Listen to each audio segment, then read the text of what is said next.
Mia and Sophie were inseparable friends, their bond deepened by their love for all things luxurious and beautiful. One chilly October evening, they decided to explore an old vintage market rumored to hold treasures from the past. Among the relics, Mia's eyes caught a glimpse of a luxury bag, its design timeless, its aura mysterious. With encouragement from Sophie, she couldn't resist the temptation and purchased it, unaware of the tale it carried within its silken lining. Returning home, they excitedly rummaged through the bag and discovered an assortment of vintage makeup.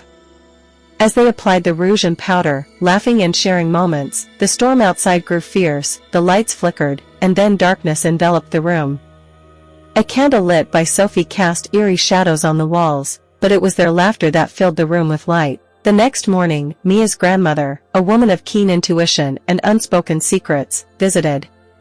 Her gaze fell upon the bag, and her face paled. She whispered of the Red Lady, a figure from local legend, known for her vermilion attire and malevolent spirit, bound to an object of her obsession in life, a bag much like Mia's new treasure. Dismissing it as a mere fable, the girls laughed it off. That night, they decided to challenge the myth by invoking the Red Lady's spirit with a makeshift seance in Sophie's room, their courage fueled by youthful bravado and the belief in their invincibility.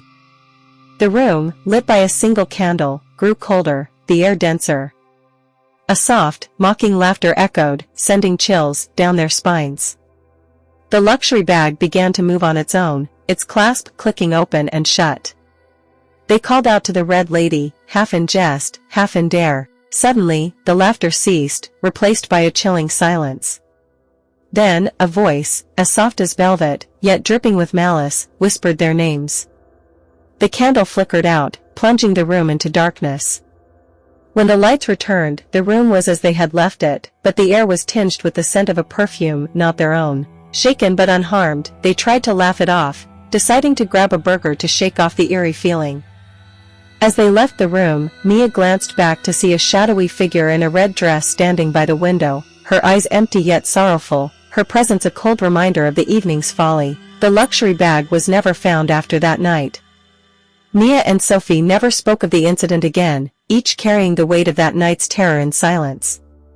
The grandmother, too, kept her peace, her knowing eyes mourning the innocence lost to the Vermilion Veil's shadow. Years later, the room remained untouched, a silent testament to the night when reality and legend blurred, leaving behind a story whispered in hushed tones, a tale of curiosity, a luxury bag, and the Red Lady's unresolved quest for peace. As the years slipped by, the tale of Mia, Sophie, and the Vermilion Veil became nothing more than a whispered legend, a cautionary tale among the curious.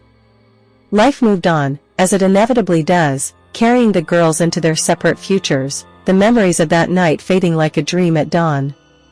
Yet, the universe has a peculiar fondness for closing circles. Decades later, Mia, now a renowned antiquities dealer, came across a lot at an estate sale that sent shivers down her spine, a collection of vintage makeup eerily similar to the one they found in the luxury bag that fateful night.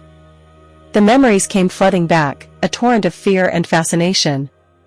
Driven by a need for closure and perhaps a touch of the unresolved fear from her youth, she acquired the collection. That night, as she sifted through the pieces, a familiar scent wafted through the air, a blend of roses and something darker, something she couldn't place, a scent from the past, the scent of the Red Lady.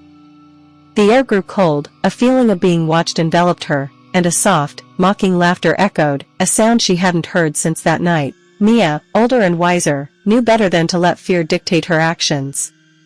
She spoke into the darkness, "What do you want from us?" Silence, then a whisper, "Freedom." The realization hit Mia like a wave. The Red Lady, bound to the objects of her obsession, sought release. Mia set about finding the luxury bag, the source of their terror all those years ago, now understood to be a vessel containing the tormented spirit's essence. Her search led her back to Sophie, from whom life had taken a different path, one of spiritual understanding and mediumship. Together, they traced the bag to an obscure collector of haunted items, who, understanding the gravity of their tale, willingly parted with it. Under the guidance of Sophie, now a practiced medium, they performed a ritual of release, not with fear, but with empathy for the spirit that had been trapped by her own obsessions in life. As they recited the words of release, the air filled with a brilliant light, and the laughter returned, no longer mocking, but light, relieved. The figure of the Red Lady materialized, her appearance no longer menacing, but serene. She looked at Mia and Sophie, gratitude in her eyes, before dissolving into the light, leaving behind the luxury bag, now just a bag, void of any malevolent presence. The figure of the Red Lady materialized, her appearance no longer menacing, but serene.